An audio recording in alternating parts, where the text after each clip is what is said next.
Ayan kasi, ang iksi-iksi ng mga binti mo. Chill pa nga kami maglakad pero parang tumatakbo ka na. Binubuli mo na naman yung bata na kasama natin. Kalmahan mo lang. Baka umiyak yan tapos maglupasay sa kalsada. Parang ikaw talaga. Ang liit-liit mo pero masyado kang mapanakit. Buti nga sa balikat lang kita hinampas eh, hindi sa mukha. Bakit ba kasi lagi niyo ako sinasabihang bata? 18 na ako, no? Nakapagdibo na nga eh. Nakakainis kayo. Dalaga na ako, kaya tigilan niyo nakakatawag sa akin ng bata. Kahit 18 ka na, wala pa rin naman nagbabago sa itsura mo. Mukha ka pa rin grade 6. Di ba, Epi? Sige, magkampihan pa kayong dalawa. Pag ako talaga nagka-boyfriend, huyo kayo sa akin. Ay. Anong boyfriend yung sinasabi mo? Di ka pa pwede ha. Bata ka pa.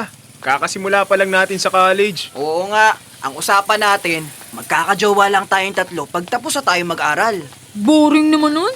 Sarap kayo mag-aral pag may inspirasyon. Bakit? Kinukulang ka pa ba sa inspirasyon? Kaartihan na lang yan, Rizzy. KJ mo talaga, Epi. Huwag mo na kasing ipilit. Saka ka na mag-boyfriend kapag graduate na tayong tatlo. Tsaka dapat ipakilala mo muna sa amin. Kikilatisin naming mabuti. Pag-approve sa amin ni Epi, saka mo pa lang siya pwedeng sagutin. Wow ano kayo, tatay ko? Yak! Sa pogi kong to, magiging tatay mo lang? Kilabutan ka naman sa sinasabi mo. Makinig ka na lang kasi, Rizzy. Hindi naman porket nasa legal age ka na, gagawin mo na lahat ng gusto mo. May rules tayong tatlo at nagkasundo tayong lahat doon. Kaya sumunod ka rin. Maliban na lang kung juwang-juwa ka na talaga. Bakit? Itatakwil niyo ba ako pag nalaman niyong may boyfriend na ako? Oo, kaya wag mo nang subukan. Ang harsh niyo sa akin. Paano naging harsh sa'yo? Applicable naman yun sa ating lahat. Kung sino mang hindi tumupad sa usapan, itatakwil na sa grupo. Ay, tama na nga yan. Bilisan na lang natin maglakad. Gutom na ako eh. Luto na lang tayo pansit kanton sa bahay. Sagot ko na yung pansit kanton. Sagot ko na yung itlog. Sige, drinks na lang sa akin. Unahan tayo. Yung mahuhuli, siya yung maghugas ng pinagkainan mamaya. Bahala kayo dyan, ayoko maghugas! Hoy! Hoy, ang bilis mo! Teka lang! Ang dadaya niyo! Palibhasa alam niyong wala akong laban sa takbuhan eh!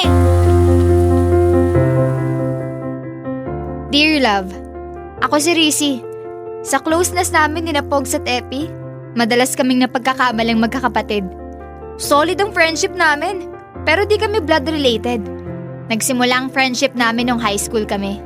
Si Pogs at Epi lang talagang magkaibigan. Nung hinabol kami ng aso, doon na nagsimula lahat. Mas matanda si Epi sa amin ni Pogs ng 2 years. Nag-stop kasi siya mag-aral kaya nasabayan niya kami ni Pogs nung high school. Si Pogs naman yung kaedad ko. Dahil sa kanilang dalawa, naging masaya yung high school life ko. At umabot pa yon hanggang college.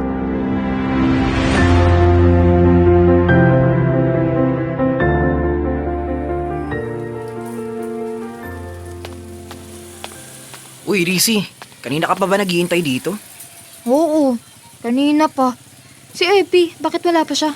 Di pa tapos klase nila. Nag-extend yung prof nila kaya malilate siya ng konti. Hintayin na lang natin. Parang hindi ko na kayang maghintay, Pogs. Una na tayo. Ha? Bakit naman? Teka, masama ba yung pakiramdam mo? Nahihilo ako, Pogs. Saka feeling ko, masusuka na ako. Hindi ka naman nilalagnat. Bakit ka nahihilo? Alam mo, lalo na ako mahihilo sa kakatanong mo. Umuwi na lang tayo. Kaya naman ni Epi umuwi ng mag-isa. I-chat mo na lang siya. Ay, oo na. I-chat ko na. Mababasa niya naman to pagkatapos ng klase niya. O ayan, na-chat ko na. Ano, kaya mo na ba maglakad? O bubuhatin pa kita? Kaya ko pa naman maglakad. Alalayan mo na lang ako. O sige, pero magsabi ka pag di mo na kaya ha. Oo na. Ano ba kasing nangyari? Hindi ko rin alam. Para ka namang tanga. Sarili mo yan tapos di mo alam. Masyado ka na yatang nagpapabaya sa sarili mo eh. Kaya ka nagkakaganyan. Ngayon mo lang ba naramdaman yan? Actually, kahapon pa to. Ano? Kahapon pa tapos di ka man lang nagsasabi? Hindi ka na sana pumasok ngayon para nagpahinga ka na lang sa bahay niyo. Puro ka naman sermon eh. Dadaan tayo ng butika. Bumili ka ng gamot na kailangan mo. Huwag na, nakabili na ako. Nasaan? Patingin nga. Baka mamaya maling gamot niyang iniinom mo. Ginagawa mo naman akong tanga, Pogs. Baka nakakalimutan mong nurse si Mama. Siyempre, di ako basta-basta bibili ng kung ano-anong gamot. Magtatanong muna ako sa kanya. Oo na, hindi na ako makikipagtalo. Ay, halika na. Maglakad na tayo. Akin na yung bag mo para di ka mahirapan. Huwag na, Ako na magdadala nito. Ako na nga sabi. Dadaling ko na para hindi ka na mahirapan. Akin na. Ako na nga sabi. Yan tuloy, nahulog mo. Rizzy, bakit may pregnancy test kit ka? Ha? Hindi sa akin yan. Paanong hindi? Nasa bag mo. Tsaka mukhang nagamit na to Teka, dalawa yung line. Di ba positive pag ganon? Rizzy, umamin ka nga. Buntis ka ba? Hindi nga yan sa akin. Bakit ba ang kulit mo? Kaya ba masama yung pakiramdam mo? Sabihin mo nga sa akin yung totoo. Kasi kahit magsinungaling ka, malalaman pa rin namin yun ni Epi. Hindi ako buntis, okay? Diyan ka na nga. Uuwi na lang ako mag-isa. Nanindigan ako na di sabihin kay Pogs ang totoo. Hindi ko alam kung paano sasabihin sa kanila na nilabag ko yung rule namin na wala munang magkakajowa hanggat hindi pa tapos ng pag-aaral. Nagka-boyfriend ako. Ilang months pa lang kami pero may nangyari na sa amin. Nung unang beses na nakaranas ako ng senyales ng pagbubuntis, nagpiti na agad ako. Nag-positive yon at sinabi ko agad sa boyfriend ko. Pero imbis na matuwa siya, binlock niya ako sa social media. Hindi na kami nagkausap pa. Hindi ko masabi sa mga magulang ko na buntis ako. Kasi alam kong magagalit sila. Baka mapalayas pa ako ng di oras.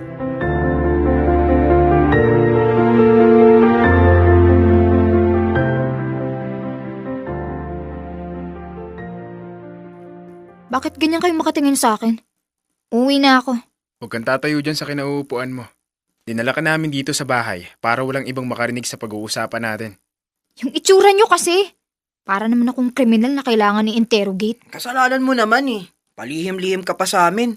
Nakalimutan mo na ba yung usapan natin, Rizzy? Malamang kinalimutan niya talaga. Sinadya yun. Hindi naman siya mabubuntis kung wala siyang boyfriend. Sorry na, okay?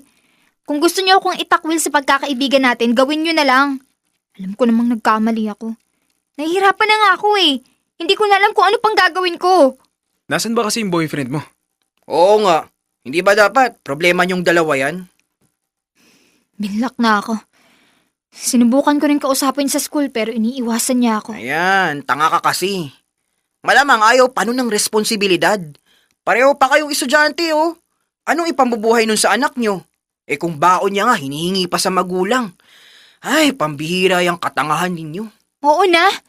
Tanga na kung tanga. Pero please naman, huwag niyo nang dagdagan yung paghihirap ko ngayon. Mababaliw na ako sa kakaisip ko anong gagawin ko. Nasabi mo na ba sa mama mo? Hindi pa. Sabihin mo na. Paano ko gagawin yun? Ayaw nga ako panagutan nung nakabuntis sa akin. Para nga mama mo na mismo yung kumausap sa magulang ng lalaking yun. Pogs, malalagay lang sa matinding kahiyan si Rizzy pag ipinagtabuyan siya ng lalaki at tinanggi yung bata. Mas lalo namang hindi pwedeng mag-isa lang yung haharapin ni Rizzy. Aakuin ko yung bata. Hindi, ako na lang. Sira ka ba? Ako yung mas matanda rito at pinakamatino sa ating tatlo. Isa pa, kilalang kilala na ako ni tita, kaya siguradong hindi siya magagalit ng malala pag sinabi ni Rizzy na ako yung ama ng ipinagbubuntis niya. Teka nga, nagtatalo pa kayong dalawa? Sira ulo ba kayo ha? Akala nyo ba ganun lang kadali maging ama? Alam kong mahirap, pero nandito pa rin kami ni Pogs. Hindi ka namin kayang pabayaan. Pero, Wala nang pero-pero. Final decision na to. Ako ini-AP yung bata tapos dalawa kaming magpapakaama. Gets mo? At hindi ka na pwedeng umangal kasi may kasalanan ka pa sa amin. Ito naman, umiiyak pa. Huwag ka nang umiyak. Nandito lang kami. Di ka namin itatakwil sa grupo. Magkakaibigan pa rin tayong tatlo. alam mo na ba kung ano mangyayari pag inako mo tong pinagbubuntis ko? Oo. Kung kinakailangan kong sabihin na boyfriend mo ako, edi yun ipapaalam natin sa mama mo. At pag pwede na tayong ikasal, pakakasalan kita.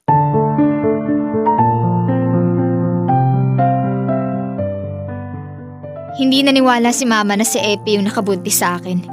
Wala tuloy kaming nagawa kundi sabihin na lang sa kanya yung totoo. Naintindihan naman ni mama yung point ng mga kaibigan ko. Naintindihan ako ni mama dahil ganun din na nangyari sa kanya noon. Kumbaga, naulit lang sa akin. Kaya ang ginawa niya, binenta niya yung bahay namin at lumipat na lang sa kabilang bayan para makaiwas sa chismis.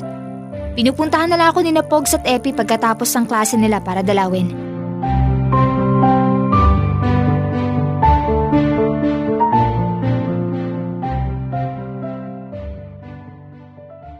Surprise!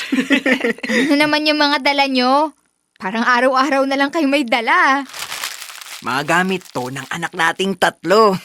Pinag-ipunan namin to ni Pogs. Sinakripisyo nyo pa talaga yung baon nyo para dito? Hindi may trabaho na kami ni Pogs kaya kami nakabili niyan. Ha? Paano kayo nagtatrabaho nag-aaral pa kayo? Tinuruan kami ng tropa ni Abby sa school na maraming racket online. Pwede naman daw kahit estudyante pa kami, kaya eto, nakakaipon na kami ngayon. Talaga? Salo nyo naman ako dyan. Saka mo na isipin yun kapag nanganak ka na. Sa ngayon, kami na munang bahala sa mga kailangan ng baby mo. Pag may check-up ka, sabihan mo lang kami. Sasamahan ka namin ni Pogs. Huwag na. Masyado ko na kayong naaabala. Sus, para kang tanga. Hindi ka naman abala sa amin. Kami na nga nagkukusa eh. Baka nakakalimutan mo. Kami yung ama ng ipinagbubuntis mo kaya hindi ka pwedeng tumanggi. Oo nga, kaya hayaan mo kaming magpakatatay. Mabuti na rin to para makapag-practice na kami ni Epi, di ba? Nahihiya na kasi ako sa inyong dalawa. Halos araw-araw na kayo nandito para asikasuhin ako.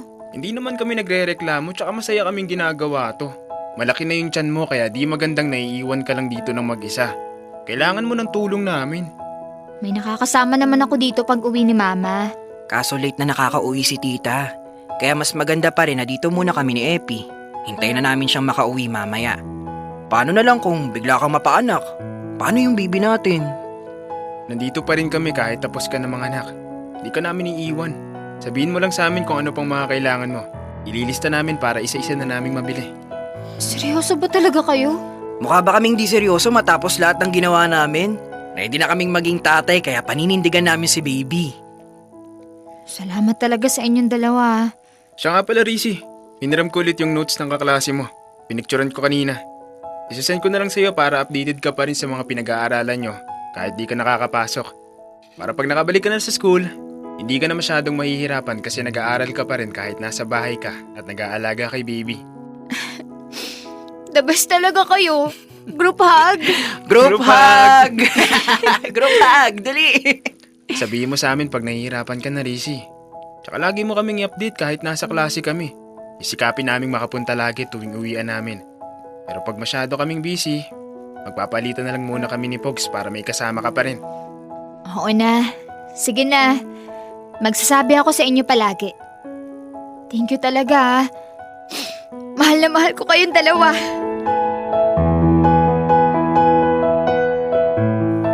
Dear love, hindi man ako pinanagutan ng nakabuntis sa akin. May 2 tao naman na tumayong ama ng anak ko. Maayos at ligtas ko siyang naipanganak.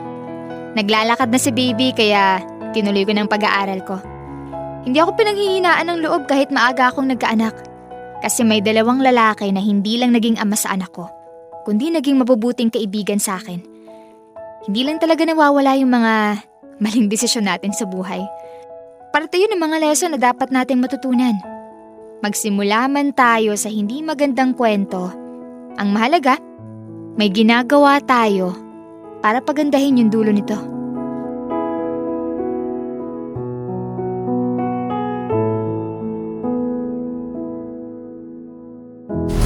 Metro's #1 Love Radio. Basic!